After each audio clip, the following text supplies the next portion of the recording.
Les Ivoiriens dénoncent la cherté de la vie. Ils expriment ce soir leur mécontentement et leurs attentes. Enfin, 18 avril 2017, découverte archéologique près de Luxor en Égypte. Les scientifiques trouvent une tombe contenant 8 momies. Bienvenue, bonsoir à tous. La vie est de plus en plus chère en Côte d'Ivoire. C'est ce que déplorent les populations. Elles se disent affectées, notamment par le prix élevé des denrées alimentaires, des loyers et l'instabilité du coût des transports. Que faut-il faire alors? Les Ivoiriens ne savent où donner de la tête. Ils sont au micro de Noussangaré et Koné Pargassoro. Marie et Zota sont toutes deux commerçantes au marché Gouro de Yopougon, Siporex. L'une vend du riz, l'autre du gombo frais. Ce n'est pas la seule chose qu'elles ont en commun.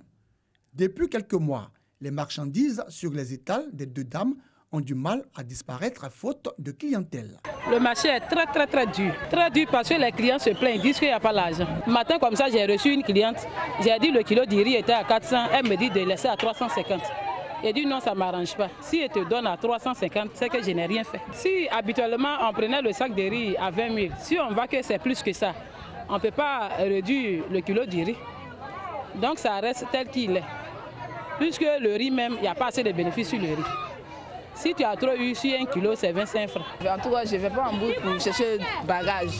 C'est ceux qui sont chercher les bagages en brousse là. Ce sont eux qui viennent et puis ils nous disent, le prix que les gars nous disent là, quand ils auront diminué, ils disent ne peuvent pas parce qu'ils prennent ça là-bas cher. Donc quand ils viennent essayer ici, là, ils sont obligés d'ajouter un peu pour avoir aussi. Tu as vu, donc c'est pas notre faute. Nous, on ne fait que prendre la main pour répondre. Coût trop élevé des loyers de maison, taxes récurrentes sur les produits de grande consommation, instabilité du coût des transports, des problèmes quotidiens auxquels font face les consommateurs ivoiriens. La cherté de la vie en Côte d'Ivoire, la situation inquiète consommateurs et commerçants. Tout est cher. Si tu payais quelque chose à 500, tout est devenu 800. Ils sont obligés de mettre quelques quotas aussi là-dessus. Nous, ça ne nous arrange pas. Aujourd'hui, on fabrique le ciment en Côte d'Ivoire ici, mais tout est cher. Comme ce sont des trucs qui sont sur place ici, au moins on peut trouver ça un peu moins cher, mais c'est tout à fait le contraire. Vraiment, la vie est devenue vraiment difficile par rapport à avant. Aujourd'hui, disons quand le mois est fini comme ça, le cœur bat. Parce qu'au service même, on n'arrive pas à te payer d'abord. Le chef te fait croire qu'il n'y a pas l'argent. Et des maisons, les gens triplent les loyers. Souvent, ils disent que bon, tu es dans la maison et puis ils disent bon, la maison a été augmentée.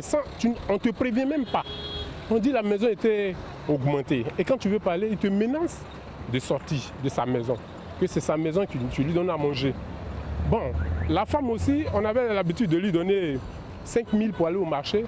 Maintenant, quand tu lui donnes 5 000, elle n'arrive même pas à faire le marché. Au fait, toi-même, tu vois qu'elle n'arrive pas à faire le marché. C'est très difficile. Aujourd'hui, j'ai ma facture d'eau et compte tenu des moyens, c'est maintenant que je vais payer. Parce que je n'ai pas d'argent. Et c'est maintenant que je m'ai payé la facture d'eau. J'arrive là-bas, bon, on me dit que la pénalité a monté et je n'arrive pas à payer. Donc je dois aller chercher de l'argent encore, mais je ne sais pas où. Conscient de cette cherté du coût de la vie, en 2017, le gouvernement ivoirien a mis sur pied un Conseil national de lutte contre la vie chère. Le CNLVC, placé sous la tutelle de la primature, a pour mission de coordonner les stratégies de lutte contre la vie chère et d'assurer le suivi de leur mise en œuvre. En attendant les actions concrètes de cette structure, consommateurs et commerçants rongent leurs freins. Un tout autre sujet à présent, encourager la lecture chez les enfants, c'est l'objectif du concours national de la lecture. Cet événement est à sa première édition. Ce rendez-vous de la lecture à voix haute concerne les tout-petits de cette commune du district d'Abidjan. Les détails avec Eric Goré. Ce concours national de lecture concerne les élèves des classes de CE2, CM1 et CM2. Le slogan de cette compétition est « Lire, c'est voyager sans bouger ». Le but est de promouvoir la lecture auprès de ces élèves venus nombreux pour participer à cette première édition. Chaque candidat se donne les moyens pour être au-dessus de l'eau. Le ton, les ponctuations et la compréhension du texte sont déterminants pour le jury.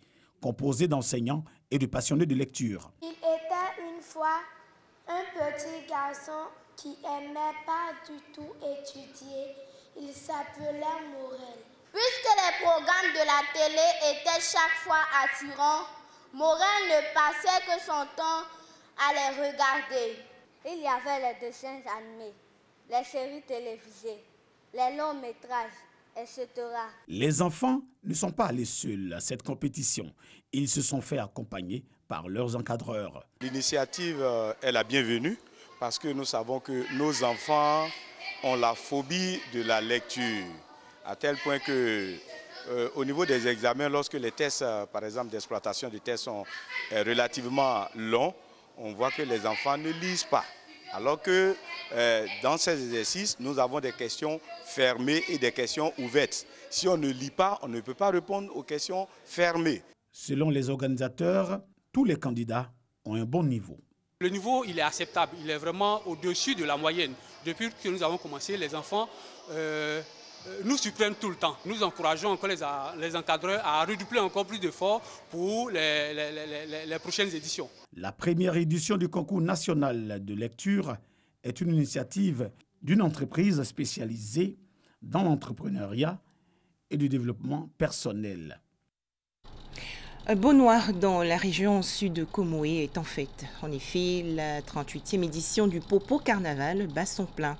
Le Popo Carnaval 2018 est placé sous le thème « Stratégie pour un impact durable des arts, de la culture et du tourisme sur l'économie ivoirienne ».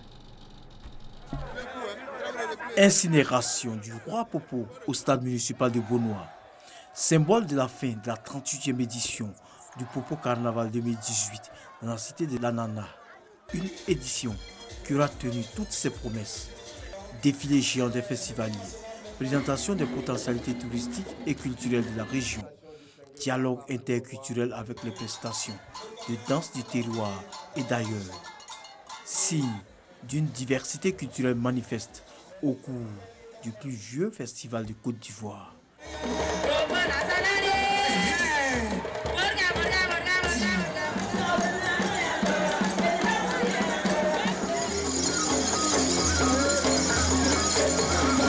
C'est un événement très intéressant. La tradition me plaît beaucoup, comme la Bisa à Bassam. Alors je ne rate pas chaque fois d'assister ici. Le Popo Carnaval, c'est aussi et surtout le déguisement des festivaliers. C'est une seule fois dans une année, donc on en profite. Voilà, dans une fois dans l'année, comme tu l'as dit, on en profite et on s'amuse. Le mercure monte d'un cran avec l'arrivée du comédien Gaulle Michel au Popo Carnaval, ambassadeur de cette 38e édition. Le Popo Carnaval, c'est une affaire de la Côte d'Ivoire. On doit se l'approprier. Ce carnaval se veut international. Donc il n'y a que nous pour vendre ce carnaval. Le Popo Carnaval mobilise plus d'1 millier de festivaliers. Un engouement populaire salué par les autorités. Le festival de Beaunois est ancré dans le calendrier des arts et cultures de notre pays. Tout le monde attend le Popo. Tout le monde s'organise en fonction du Popo et il n'y a qu'à lever la tête et en voyant ce flot humain, nous ne pouvons que dire merci et bravo aux initiateurs. Fini la 38e édition du Popo Carnaval. Les organisateurs pensent déjà à la 39e édition avec des innovations à l'ouverture et des partenariats avec d'autres festivals. Qui va remplacer Raúl Castro à Cuba? Le frère de Fidel Castro quitte aujourd'hui la présidence cubaine, mettant ainsi fin à 60 ans de pouvoir sans partage de la famille Castro. Raúl Castro va céder la place à son successeur, son premier vice-président Miguel Díaz-Canel. Un drame en Californie, aux États-Unis. Un Afro-Américain de 26 ans a été tué d'une vingtaine de balles par des policiers sur le parking d'un supermarché. La victime, faut-il le préciser, n'était pas armée. La police a expliqué dans un communiqué être intervenue à la suite d'un appel dénonçant un véhicule suspect. Le rapprochement des deux Corées se poursuit. Séoul et Pyongyang se lancent dans des discussions pour mettre fin à la guerre. Lendemain de la Seconde Guerre mondiale, au début de la guerre froide, la péninsule de Corée est scindée en deux le long du 38e parallèle. Le nord sous influence soviétique, le sud sous influence américaine. En 1948, la République démocratique de Corée voit le jour au nord et la République de Corée au sud. Le 25 juin 1950, la guerre de Corée éclate. L'armée du Nord franchit le 38e parallèle et envahit la Corée du Sud. Séoul est prise en 3 jours, les troupes nord-coréennes progressent jusqu'à l'extrême sud de la péninsule. Une coalition militaire menée par les Américains au nom de l'ONU repousse l'armée du Nord et atteint la frontière chinoise. La Chine entre en guerre à son tour, menant la contre-offensive avec les Coréens du Nord. Une nouvelle fois, les forces de l'ONU ripostent. La frontière est de nouveau fixée en mai 1951 à hauteur du 38e parallèle. En juillet 1953, la Corée du Nord signe un cessez-le-feu avec les États-Unis. La guerre aurait fait entre 2 et 4 millions de morts et de disparus. Depuis, aucun traité de paix n'a été signé et les deux parties sont toujours théoriquement en guerre. La Corée du Sud va donc lancer des discussions dans les prochains jours lors d'un sommet intercoréen. Enfin, 18 avril 2017, en Égypte, 8 momies ont été découvertes dans une tombe à l'époque des pharaons près de la ville de Luxor. Selon les archéologues, cette sépulture appartenait à un magistrat de la 8e dynastie. Voilà, c'est la fin de cette édition. Merci de nous avoir suivis.